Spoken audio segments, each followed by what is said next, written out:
Bonjour à tous, c'est parti pour un nouveau webinaire, cette fois-ci sur le Danemark, de la série des webinaires internationaux sur Genius. Aujourd'hui, on va apprendre comment s'exporter au Danemark. Alors déjà, le Danemark, on le regarde avec beaucoup d'admiration. Donc Danemark, il est listé dans l'indice de l'économie et de la société numérique de la Commission européenne, ce qu'on appelle aussi le Digital Economy and Society Index, en deuxième position des pays les plus numérisés. Par ailleurs, la confiance, on l'apprend dès l'école au Danemark. C'est un pays où les citoyens font énormément confiance aux solutions numériques proposées par l'État, mais aussi par l'écosystème privé. Et encore un truc positif en plus, l'indice du mieux vivre de l'OCDE, donc le Happy Life Index, décrit le Danemark comme étant supérieur à la moyenne en matière d'emploi, d'éducation en santé, de qualité de l'environnement, des liens sociaux, d'engagement civique et de satisfaction à l'égard de la vie. Et encore, je vous donne une dernière information positive sur le Danemark, qui est aussi deuxième dans le World Happiness Index. Alors, comment mieux présenter un pays vers lequel s'exporter? Moi, je m'appelle Louisa Stuve, j'ai travaillé à la délégation du numérique en santé et je suis connectée avec mes collègues de l'équipe Genius, notamment Vincent Vercamer, ainsi que Julien Plagne de l'Agence du numérique en santé, ainsi que Lina Miquel, ma collègue à la DNS. Et aujourd'hui, nous allons faire intervenir deux femmes vraiment impressionnantes qui vont nous présenter d'une part le système du numérique en santé au Danemark avec Sophie Labrosse, qui est conseillère santé à l'ambassade du Danemark, avec une carrière de 20 ans entre la France et le Danemark, un profil très international, qui a une expérience et des réseaux qui sont ancrés dans les secteurs des sciences, de la vie et de la santé, ainsi que dans le monde des affaires et de la politique, de la recherche et l'innovation. Elle apporte une perspective franco-danoise aux discussions de nos systèmes de santé et elle a même souvent navigué entre ces instances franco-danoises et aussi européennes. Et ensuite, nous aurons l'intervention de Julien qui va nous présenter le service de Genius, aussi destiné aux entrepreneurs, mais aussi connu maintenant par l'écosystème européen et international. Et nous allons faire intervenir ensuite une autre personne impressionnante qui est Christelle Paris-Viking, qui est fondatrice et PDG de Mental ID, basée à Copenhague. Et elle est aussi membre du board des French Tech Nordics. Elle est une entrepreneuse biculturelle franco-allemande qui a créé donc son entreprise et s'est installée en Copenhague. Elle va nous faire ce retour sur ce marché danois et nous présenter Mental ID, qui est un produit et un profil qui permet un profilage de patients soutenu par l'IA. Et elle-même, elle a un profil d'entrepreneuse, mais elle a aussi elle-même été atteinte d'une maladie auto-immune rare et potentiellement mortelle, et elle s'est vraiment battue pour arriver sur ce marché-là. Et nous partagera donc son expérience. J'ai donc beaucoup parlé pour introduire ces deux présentatrices, et je passe maintenant la parole à Sophie Labrosse de l'ambassade danoise. Merci. Merci Louisa pour ces belles introductions. Je suis ravie de venir présenter pour vous aujourd'hui le Danemark, son système de santé et comment accéder à ce marché si on est dans le domaine de la santé numérique. Donc, j'essaie de voir si je peux tout à fait passer les slides. Ça serait bien. Oui, ça marche. Je suis en ce moment attachée santé à l'ambassade du Danemark, à Paris, basée à Paris. Cela veut dire que on travaille sur comment améliorer les relations entre la France et le Danemark dans le domaine de la santé, mais surtout aussi de collaborer, d'échanger sur comment rendre nos systèmes de santé encore plus résilients pour les générations futures. Le système de santé danois est, comme en France, un système de couverture universelle qui a un accès gratuit et égal pour tout le monde et qui est financé à hauteur de plus de 80% par les taxes générales. Il se caractérise par un degré assez élevé de décentralisation, comme vous le verrez sur le prochain slide, puisque en fait les trois niveaux d'administration sont impliqués dans le système de santé. Depuis une grande réforme en 2007, le Danemark a décidé d'avoir l'État au niveau général qui passe la législation, bien évidemment, et les stratégies en santé, mais par contre de donner la responsabilité pour les hôpitaux aux régions. Il y a 5 régions actuellement. Ça va bientôt changer pour 4 régions. Mais ce niveau permet effectivement d'avoir une, une économie d'échelle pour les services de santé au niveau régional. Ensuite, les municipalités, les communes ont eu un rôle très important pour le système de santé depuis 2007. En fait, en 2007, ensemble avec la réforme de la santé, il y a eu une grande réforme territoriale. Donc, au lieu de 300 municipalités, on est arrivé à 98 municipalités. On a essayé de créer des entités administratives qui contiennent à peu près 50 000 habitants. 50 000 étant considéré comme un seuil à partir duquel on peut délivrer des services de santé. Et donc, c'est effectivement ce que font les communes au Danemark. C'est elles qui sont responsables pour l'hospitalisation à domicile, pour les infirmières, pour tout ce qui est réhabilitation, mais également un rôle très important dans la prévention. Et on va voir dans le système de financement ensuite comment ce rôle est pris au sérieux et est important aussi pour le financement du système. Pour ce système de santé, il y a un rôle très important pour le médecin généraliste. En fait, le médecin généraliste contrôle l'accès à quasiment tous les services de santé. Comme vous le voyez ici sur le petit schéma, un patient ne peut pas aller directement à l'hôpital ni aux urgences et à très très peu de spécialistes. Il n'y a que en gros l'ophtalmo et le gynéco qui sont en accès direct. Et cela permet une régulation qui est au départ un peu compliquée quand on vient pour la première fois à Copenhague et qu'on se dit mon enfant est malade au milieu de la nuit, je peux même pas aller à l'hôpital.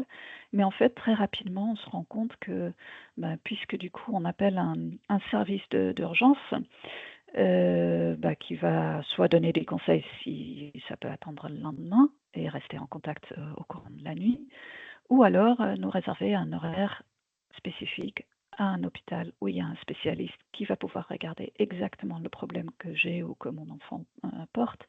Et quand j'arrive, ils connaissent mon dossier, ils savent de quoi il s'agit et je suis prise en charge immédiatement. Donc c'est aussi un système plutôt efficace de ce point de vue-là. Du coup, c'est un parcours de soins où on voit ici sur l'image, les 3 acteurs principaux sont les hôpitaux gérés par les régions. Donc il n'y a quasiment pas d'hôpitaux privés au Danemark. Il y en a très peu qui sont là essentiellement puisque certains services des hôpitaux publics étaient débordés et ne pouvaient plus assurer le service général. Donc les hôpitaux privés se sont mis sur ces créneaux-là, donc typiquement les opérations de dos, de genoux, des choses plutôt communes. Et entre ces acteurs, donc les hôpitaux gérés par les régions, les municipalités qui gèrent l'avant et l'après-hospitalisation et les médecins généralistes, il y a un flux d'informations qui est entièrement digital. C'était une des conditions pour pouvoir faire la transformation de 2007, donc de donner ces rôles importants dans le domaine de la santé aux régions et aux communes. Cela est uniquement possible s'il y a aussi un flux d'informations en continu. Le financement du système de santé danois, alors je ne vais pas vous donner les fins fonds, mais ce schéma montre surtout que du coup, le citoyen avec ses impôts paye le gouvernement pour pouvoir donner des forfaits aux communes et aux régions, et qu'il y a également une part de financement entre les communes et les régions. C'est une techniquement, une subvention basée sur l'activité, oui, puisqu'en fait, les municipalités cofinancent les séjours à l'hôpital de ces citoyens. On considère effectivement que la tâche de la commune est la prévention et l'après-hospitalisation. Si le patient doit retourner à l'hôpital ou aller à l'hôpital, c'est que la municipalité a une part de responsabilité dans la prévention ou l'après-hospitalisation. Donc c'était uniquement pour cela que je voulais montrer cette image. Ensuite, les citoyens danois ne sortent jamais l'argent de leur poche. Quand ils vont chez le médecin, le tout est pris en charge directement dans le système digitalement. Louisa nous le disait déjà, le Danemark est un des pays le plus numérisés du monde même, et surtout en santé, c'est un système complètement intégré. Donc, tous les hôpitaux et tous les médecins généralistes utilisent les journaux électroniques des patients. Il y a également tous les autres services, donc les labos, les dentistes, les psychologues, maintenant on connecte également les services des communes à ces journaux électroniques des patients. Il y a également, à côté de ça, une très forte tradition d'enregistrement des données de santé, donc qui commençait déjà dans les années 70 avec le stockage de tous les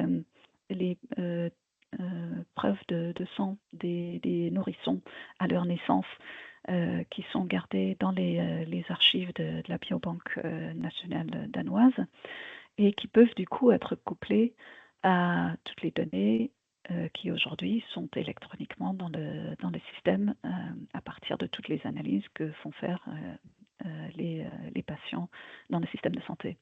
Donc effectivement une mine d'or de données qui sont disponibles pour les chercheurs et les entreprises à travers les projets de recherche. Donc effectivement, tout le système est numérisé. Cela permet aussi, par exemple, si on est pris en charge par une ambulance, de montrer sa carte de sécurité sociale qui permet à l'ambulancier déjà de consulter notre dossier médical en ligne et de transférer nos données à l'hôpital en arrivant. Juste pour l'exemple, mais effectivement, un système hautement numérisé et qui a la confiance des citoyens danois. Effectivement, plus personne aujourd'hui se poserait la question de s'opposer à ce transfert de données qui est utilisé au quotidien, tout le temps. Puisque du coup, le site où mon espace santé danois s'appelle Sundhed.dk. C'est un portail unifié où le patient gère ses informations, a toutes ces informations. On ne sort pas de l'hôpital avec un papier ou avec un cliché de radiographie. Non, tout est en ligne et à disposition pour toujours. Donc aujourd'hui, moi je suis en France. Si j'ai besoin de mon dossier danois, c'est 1000 fois plus facile que mon dossier français. Je peux le transmettre d'une seconde à l'autre à un médecin qui en aurait besoin. C'est également un espace conseil aujourd'hui qu'on essaye de plus en plus d'alimenter avec des vidéos, des descriptions sur les maladies, les coordonnées des médecins, tout un espace effectivement pour la santé. C'était également un énorme avantage pour les Danois sous Covid, puisque du coup ça permettait tout de suite d'avoir un espace où on pouvait avoir le pass Covid disponible. Alors, Ça semble un monde idéal, heu, c'est quand même un travail énorme. C'est aussi une décision politique, une volonté politique, de vouloir en arriver là.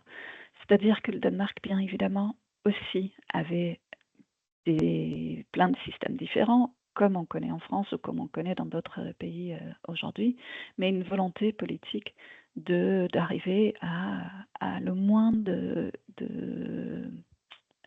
fournisseurs possible et une égalisation du système, ou on va dire plutôt une interopérabilité du système qui me permet aujourd'hui d'échanger toutes ces données et d'avoir plus que donc, deux fournisseurs de dossiers patients électroniques, par exemple, euh, pour chacun une partie du Danemark, mais qui sont interopérables.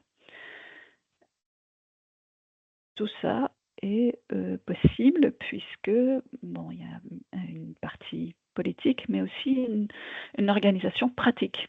C'est-à-dire que on a choisi de créer un organisme à but non lucratif qui est financé par les pouvoirs publics, qui développe des normes pour les échanges de données.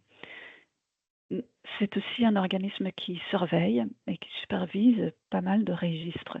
Et cela permet d'avoir une qualité des données et une qualité, ou l'assurance que les données et les systèmes marchent.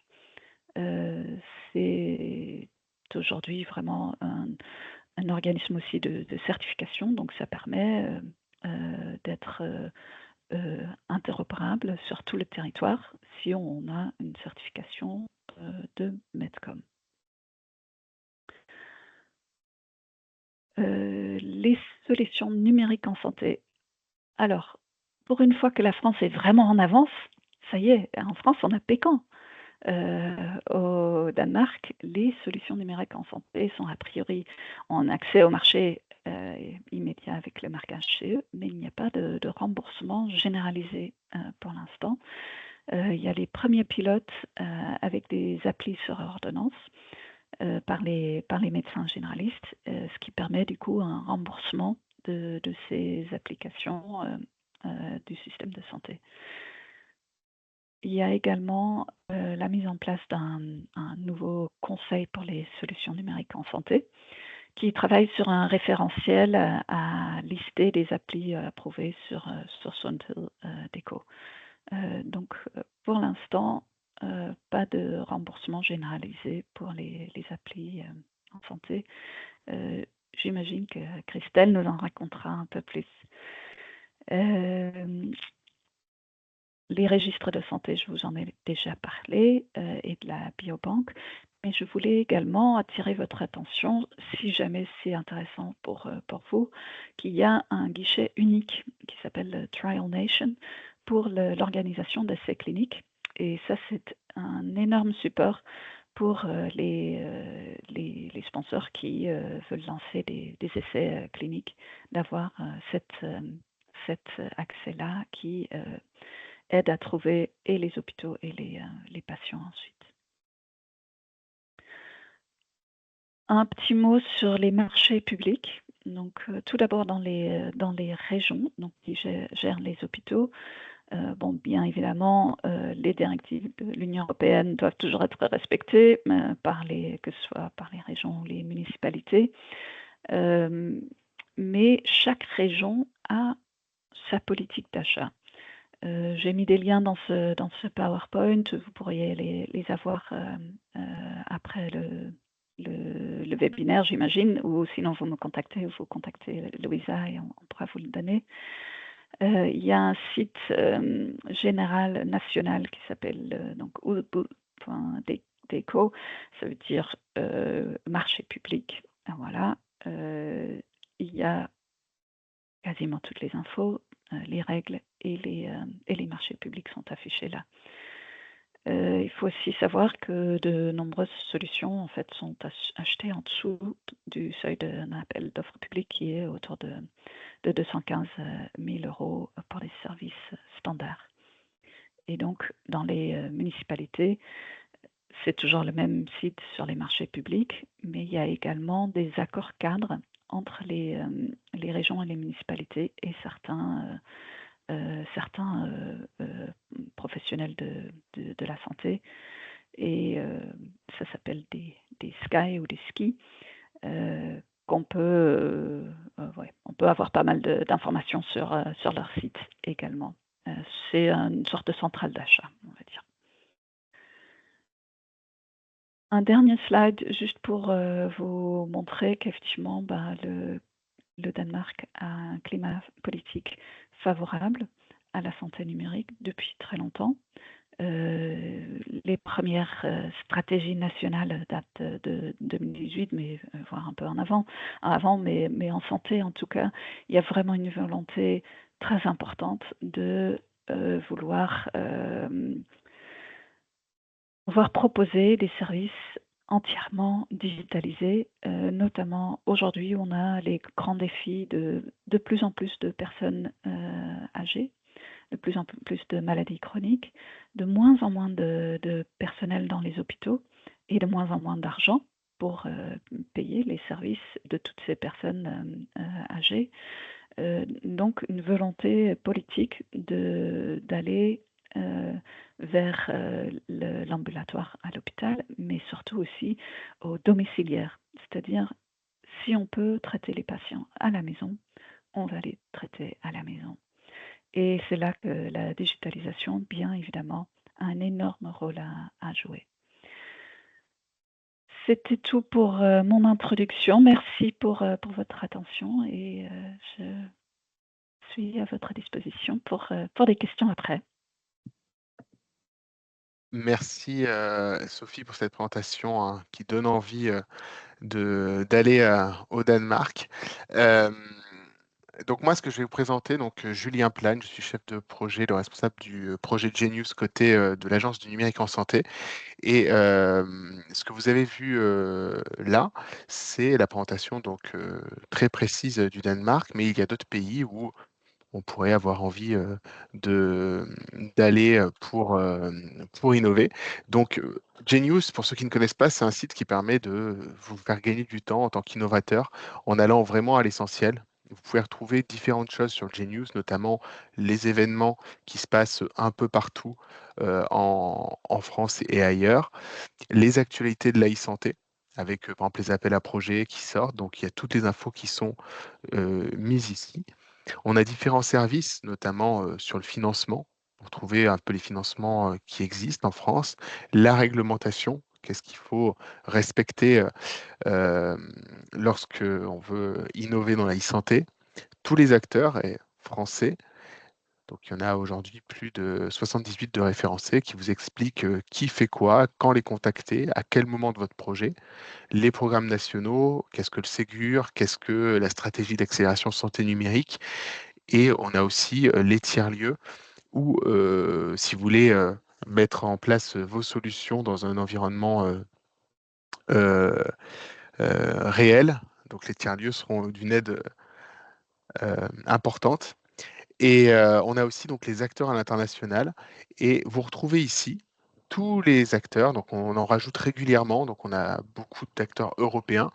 Et vous pouvez retrouver, par exemple, si on va sur la fiche du Danemark, je mettrai ensuite dans le chat, vous pouvez retrouver les informations essentielles à connaître sur le Danemark avec l'ambassadeur qui présente un peu les bases à connaître et voilà, comment accéder au marché danois avec les plusieurs étapes. Et là, on a mis les équivalents. C'est toujours difficile, il n'y a jamais vraiment d'équivalent parfait, mais voilà, on donne, par exemple, le ministère de la Santé, c'est vers ce lien.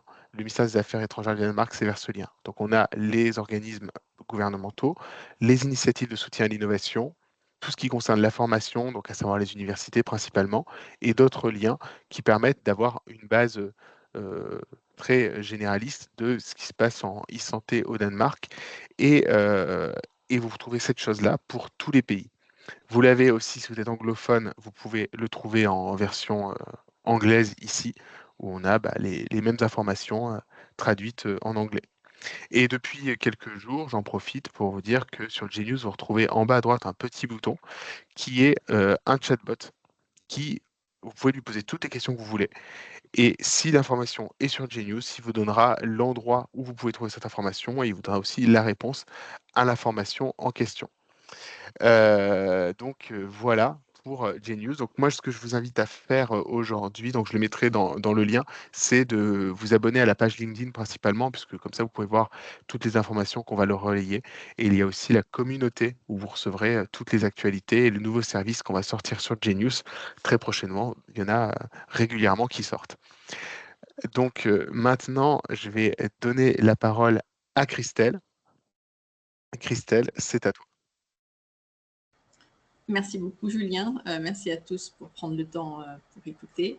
Je ne sais pas si en fait, vous avez mes slides ou c'est moi qui les partage. Julien, je fais quoi? Je partage les miens ou tu les uploads? Oui, tu partages, tu peux partager. Tu as le bouton Ok, partager d'accord. normalement.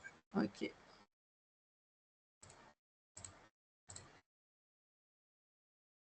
Est-ce que c'est visible pour tout le monde?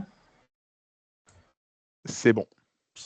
All right. Alors, bon, merci Louisa, en fait, qui m'a déjà présenté. Donc, je vais passer sur ce slide, ça ne sert plus à grand-chose. J'ai un profil un peu particulier, en fait, vous verrez, parce que j'ai déjà navigué dans plusieurs pays, un peu comme une diplomate, mais en restant entrepreneur. Et je suis assez fière de représenter, en fait, la French Tech Nordics. Et on recrute, on demande du monde. Donc, si on a de plus en plus de French Health Tech qui veulent bien venir dans le Nord, je suis enchantée de les accueillir. Alors, j'ai essayé de faire une présentation relativement courte sur pourquoi finalement j'ai choisi le Danemark, comment ça s'est passé, quelles ont été les difficultés rencontrées, parce que, comme dit Louisa, sur le papier c'est magnifique, c'est joli et c'est vrai que c'est un pays extraordinaire, mais bon, ça serait trop pour être vrai s'il n'y avait pas quelques hiatus. Donc je pense qu'il est important de mettre en exergue les choses auxquelles on ne s'attend pas. Et pour ensuite pouvoir donner des conseils à ceux qui auraient besoin et ravis de répondre aux questions. Alors, pourquoi le Danemark? Alors, il faut savoir que moi, je suis parisienne à la base. À 16 ans, j'ai passé mon bac. Je suis très rapidement rentrée dans une école de commerce. Je suis partie en Allemagne à l'époque de la réunification allemande. J'y ai passé 10 ans. Donc, j'ai appris, je dirais, à travailler à l'allemande. Et je suis devenue biculturelle allemande. Donc, dans ma façon de travailler, je suis, je dirais, presque plus allemande que française. Et vous verrez plus loin pourquoi. Ça a été un atout pour moi au Danemark. Donc, 10 ans en Allemagne. Ensuite, je suis revenue sur la France. J'ai passé 16 ans à Lyon. Ensuite, quand j'ai commencé à avoir créé ce concept de start-up Digital Health, on m'a dit, toi qui adores la voile, les bateaux, la mer, qu'est-ce que tu fais à Lyon? Cherche la Méditerranée. Donc, je suis venue à Barcelone. Donc, je suis descendue quelques degrés de latitude. Ça ne s'est pas passé idéalement parce que l'écosystème ne convenait pas, je dirais, à la start-up et aux produits que j'avais, qui étaient très, très, très dentés médecine préventive. Et donc là, voilà, changement de cap complet. J'ai fait 14 degrés de latitude directe en passant par-dessus la France. Et je suis allée directement de Barcelone à Copenhague.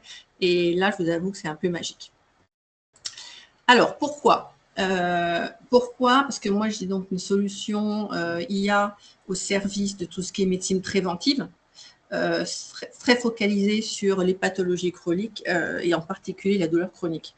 Donc, quand on a le nord de l'Europe, dont la population vieillit, qui forcément a de plus en plus d'arthrose et de problèmes de douleur chronique, c'est assez intéressant comme marché, mais c'est surtout que c'est devenu une priorité stratégique en fait du Danemark de traiter la prévention et de traiter, ça a été voté cette année en début d'année, la douleur chronique et lumbar back pain, donc les douleurs de bas du dos, comme priorité numéro 2 en fait dans l'agenda du pays.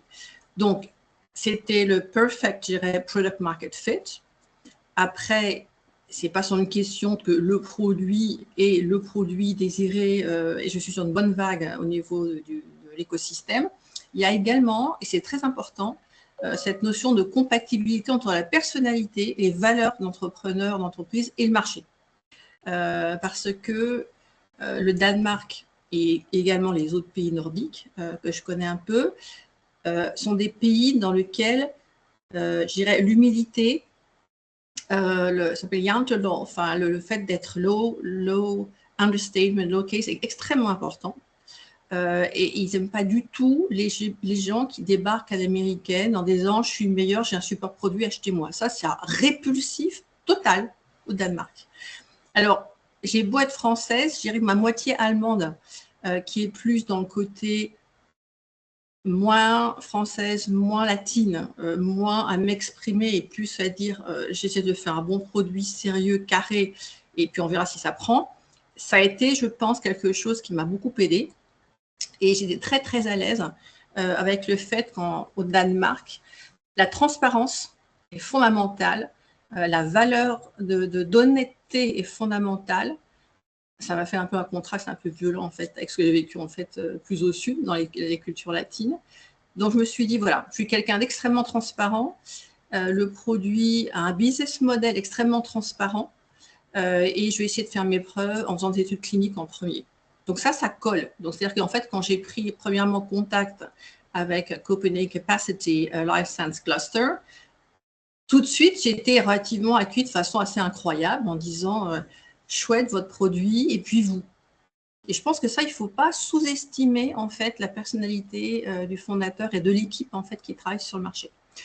Et puis après, en tant que femme, forcément, il y a une réelle égalité homme-femme. Et en tant que femme entrepreneur, on se sent vraiment aidée. Je n'ai pas seulement sur le papier pour faire joli, ce n'est pas du pinkwashing, c'est vraiment encore une véritable égalité, en fait, homme-femme. Donc, c'est un avantage, je dirais, je pense, pour pouvoir créer une entreprise dans des conditions sereines. Et après, la qualité de vie, Sophie l'a bien expliqué, c'est très confort de vivre au Danemark. C'est un pays dans lequel l'indice de bonheur, effectivement, est très élevé. Et j'ai eu un article il n'y a pas longtemps qui disait que c'est peut-être un des rares pays dans lequel on pouvait monter une start-up sans burn-outer, parce que de toute façon, même si c'est dans une start-up, tout le monde sait travailler à 5 heures du soir. Donc, ce n'est pas les start-up qui font des semaines de 170 heures, ça n'existe pas. Donc, bon, voilà. Et puis surtout, le Danemark et la Suède sont en train de créer ce qu'on appelle Medicon Valley Alliance. Donc, ils sont en train, portés par Novo Nordisk, portés par Lundbeck et de gros acteurs, d'investir massivement pour faire du Danemark le leader sur la santé numérique en Europe. Et je pense qu'ils sont bien partis pour. Alors, comment je m'y suis prise? L'avantage d'avoir ce parcours international, on a forcément le réseau qui va avec, ça ouvre des portes. J'étais déjà membre de la French Tech à Barcelone, donc après j'ai connecté mes autres collègues de la French Tech à Paris pour des Pasqua dans les Nordiques. J'ai été mis en lien avec le responsable de French Tech Nordique qui m'a dit bienvenue. Donc effectivement, ça aide un petit peu. En plus, j'ai donc l'histoire médicale dont a parlé Louisa, qui fait que j'ai une réelle légitimité dans mon intention et dans le sérieux de la solution pour pouvoir aider le marché danois. Et encore une fois, la légitimité, le sérieux est quelque chose d'extrêmement important pour eux, beaucoup plus que les jolis PowerPoint et les belles présentations. Et j'ai été très bien accueillie par le réseau de ce qu'on appelle Copenhagen Goodwill Ambassadors. Donc, tous les Danois qui ont vécu à l'étranger, qui sont eux-mêmes internationaux ou qui ont été dans des réseaux diplomatiques, ceux-là, effectivement, m'ont beaucoup aidé, en fait, à m'établir à Copenhague. Extrait de l'importance de la qualité du réseau, j'ai dans mon board quelqu'un qui travaille régulièrement des conditions de travail à Davos sur la médecine préventive. Esther, elle a été pendant 20 ans à Bruxelles, à aider les entreprises danoises à obtenir des subventions. Donc voilà, et toutes ces personnes-là, vous voyez que c'est un réseau vraiment international. Il y a des Danois, des Français, des Tchèques, des Indiens, m'ont aidé à être considérés comme légitimes au Danemark parce que le Danemark, je dirais, accueille des solutions, premièrement, qui doivent être extrêmement sérieuses, qui fonctionnent dans leur système et qui ont également potentiel, je dirais, au niveau générique européen, être également valides. Parce qu'ils ne veulent pas que quelqu'un vienne uniquement au Danemark pour bénéficier de l'écosystème extraordinaire qu'ils ont pour aider à lancer nos produits et puis repartir après. Ils veulent bien que vous veniez, mais pour rester, pour créer des emplois. Donc ça, c'est quelque chose d'important. Les difficultés rencontrées, c'est la bureaucratie et l'immigration. Moi, j'ai mis 4 mois pour avoir ce fameux CPR number et mon multi-ID. Le Danemark est un pays qui est tellement numérisé qu'on ne peut rien faire. Vous n'existez pas. On est considérés comme des extraterrestres, des aliens, s'ils n'ont pas de MIT-ID. Ce MIT-ID, c'est une application, c'est sur le téléphone portable, et qui permet d'entrer dans chaque site web, dans chaque demande d'application, de grant, de subvention. Donc, vous ne pouvez rien faire sans ça. Donc, pendant 4 mois, pas de MIT-ID.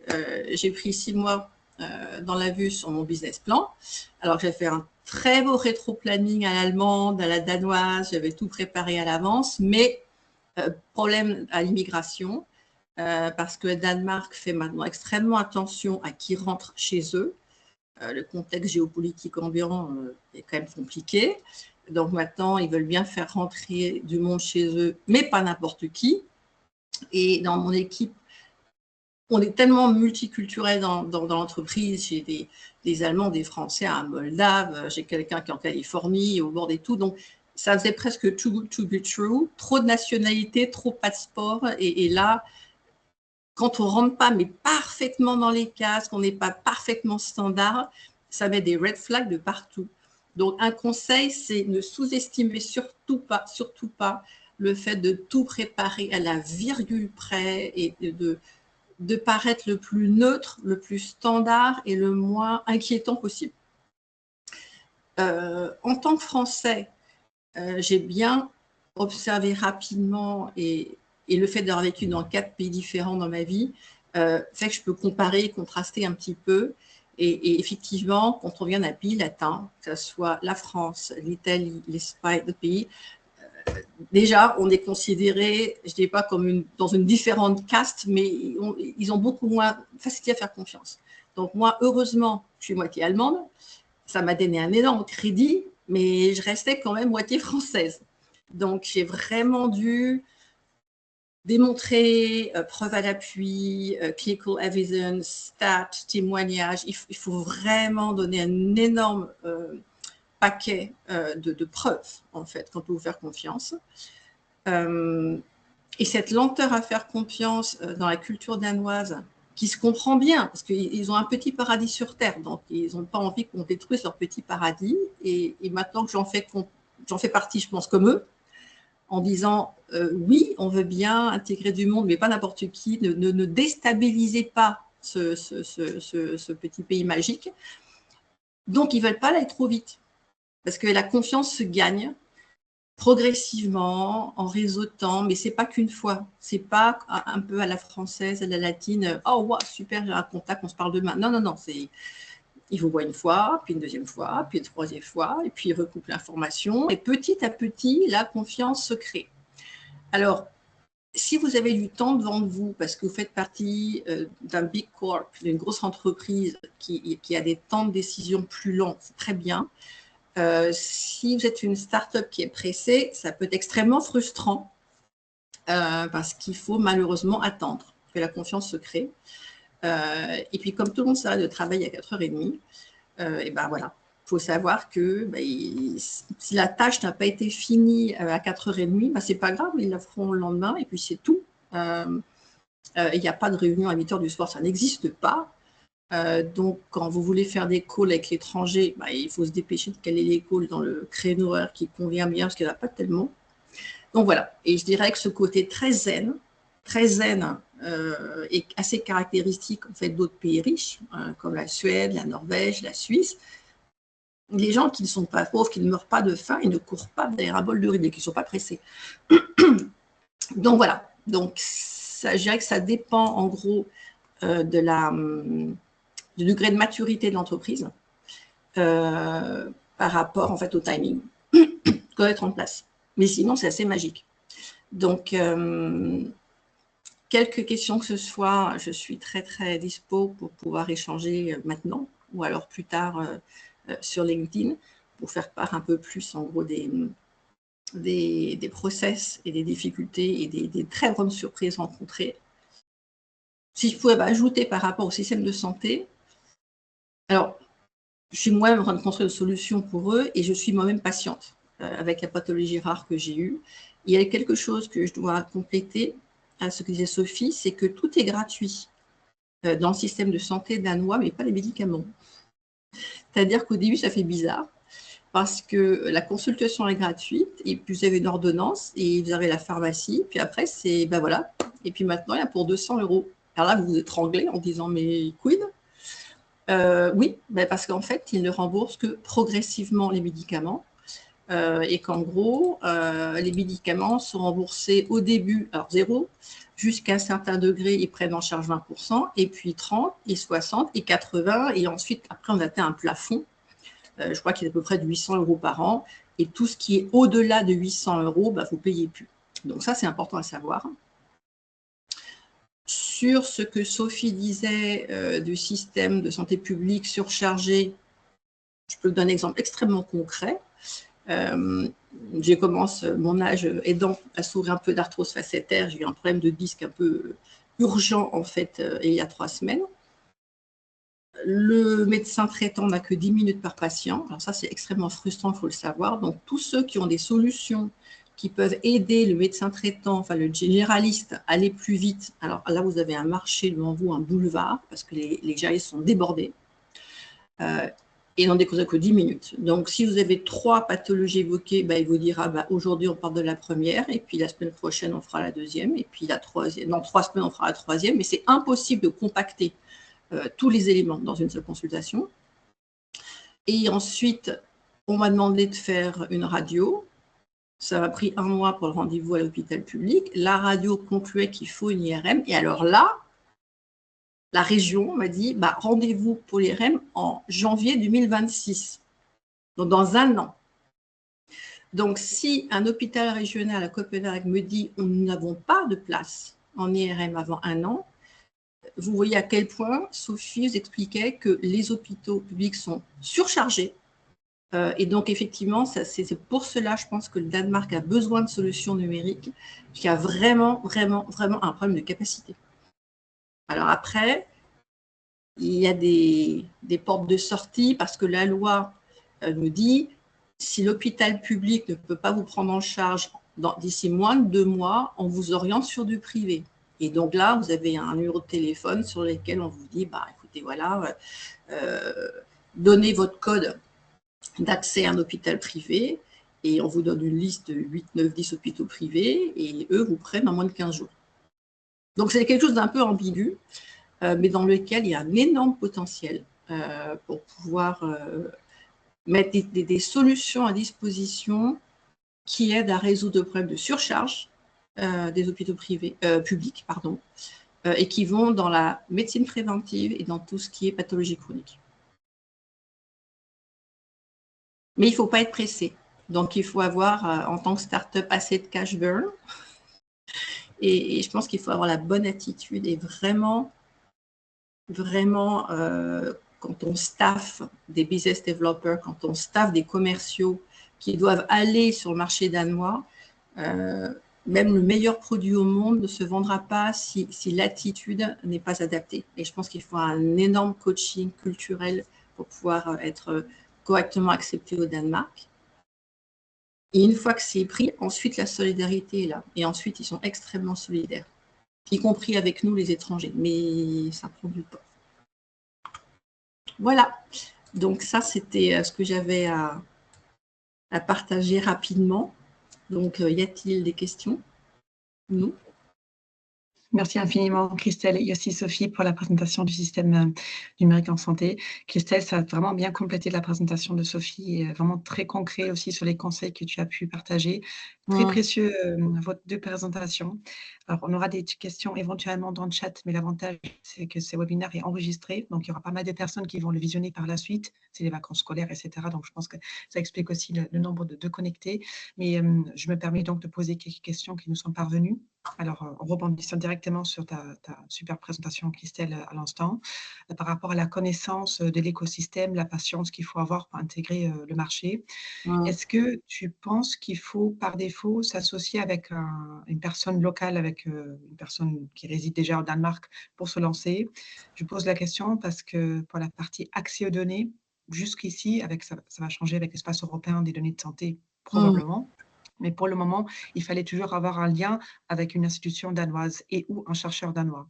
Donc, je me dis par déduction, est-ce que c'est pareil aussi pour l'accès au marché ou est-ce que tu penses qu'on peut se lancer sans connaître quelqu'un sur place? Alors moi, mon expérience est que je l'ai oublié de le mentionner dans ma présentation, effectivement, une des choses qui fait que j'ai été rapidement intégrée, parce qu'en fait, si je prends le rétro-planning, je suis venue en février 2024 l'an dernier. J'ai spontanément frappé à la porte de Copenhagen Capacity, donc ils m'ont orienté vers le Life Science Cluster. Ensuite, en tant que moi, ancienne patiente pathologie chronique, je suis spontanément allée voir une association de patients, alors pas qui concerne ma pathologie, mais une autre qui est la fibromyalgie, qui est une pathologie dans laquelle la partie psychosomatique est extrêmement importante, et j'ai été accueillie tout de suite. Ensuite, j'ai eu la chance, mais ça c'est mon réseau international, d'avoir dans mon pool de chercheurs en rhumatologie chronique quelqu'un qui est moitié allemand, moitié danois. Donc en fait, il est allemand à la base, mais il s'est établi au Danemark et c'est devenu un des pontes, je dirais un des experts les plus reconnus au Danemark et même en Europe sur la rhumatologie. Donc j'ai rencontré Oliver, il est tombé fou amoureux du projet et il m'a dit OK, letter of intent. Le fait d'avoir ma letter of intent d'un chercheur danois qui est réputé, qui intervient sur des congrès dans le monde entier, qui dit cette solution est extraordinaire, je veux construire cette solution avec Christelle. Comme par hasard, mais ce n'est pas un faux hasard, une semaine plus tard, le Health Check Hub Copenhagen, donc qui est le hub qui rassemble les startups les plus prometteuses, m'a dit Christelle, welcome on board. Tu avais déjà développé ta solution à Barcelone. Donc, en théorie, on n'est pas censé t'incuber, parce qu'en théorie, nous n'incubons que des innovations qui sont sorties des universités danoises, des TU, donc des universités, CBS. Mais exceptionnellement, ton produit est tellement ce qu'il nous faut qu'on veut bien faire exception, surtout parce que tu es un chercheur danois qui a dit « je veux travailler avec toi ». Donc, moi, je pense que franchement, faire l'impasse là-dessus, ça va énormément ralentir le processus. Sophie elle-même, je pense, pourra peut-être plus me confirmer, mais la confiance au Danemark est fondamentale. Ils ont déjà été, je dirais, un peu abused, enfin un petit peu, comment on dit en français, enfin, on leur a un peu marché sur les pieds quand des personnes de l'étranger ont voulu abuser de leur système extrêmement généreux de subventions à l'innovation. Il y a des fondations privées qui donnent pour la recherche. Il y a des fonds publics qui donnent pour la recherche. Donc, le pays est extrêmement généreux avec les fondateurs. Certaines personnes ont un peu abusé du système en disant on vient s'implanter, on met une filiale au Danemark pour récupérer la subvention. Merci pour les ans de subvention, merci pour le coup de boost au niveau, et hop, ils sont repartis. Donc là, chat échaudé à l'eau froide. Ils ont trouvé que gentil, mais pas idiot non plus. Donc maintenant, ils veulent quand même faire un peu attention et être sûr que la personne est sérieuse dans son intention de coopérer et de travailler avec le marché danois. Et si on peut mettre en place des projets dans lesquels on va employer et embaucher sur le marché danois, ils sont preneurs. Mais il faut franchement, Sophie elle-même peut-être connaît mieux le pays encore que moi, je suis là que depuis 8 mois, donc je suis toute fraîche.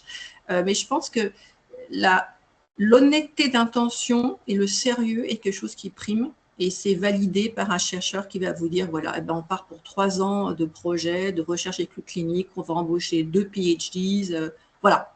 Là, c'est bon. Là, il nous ouvre des portes. Merci pour ce retour, Christelle. Est-ce que Sophie, tu souhaites compléter par rapport à ce qu'a présenté Christelle en Repense sur le réseau, la connaissance du réseau, la confiance? Oui, non, je suis tout à fait d'accord. Ça ouvre tellement plus de portes si on a soit des relations de recherche, de travail, ou ouais, tout permet d'avoir accès aux fondations, au financement, et aussi du coup au niveau de la langue, puisque effectivement quand on arrive dans le pays, je pense que les Danois parlent tous très bien anglais, mais les services administratifs sont souvent en danois, et donc effectivement c'est un grand avantage d'avoir un associé qui peut aider avec Mais ça. moi, je dirais même que par-dessus la même, il faut faire l'effort d'apprendre la langue. Enfin, moi, depuis 2 mois, 3 mois, je prends des cours.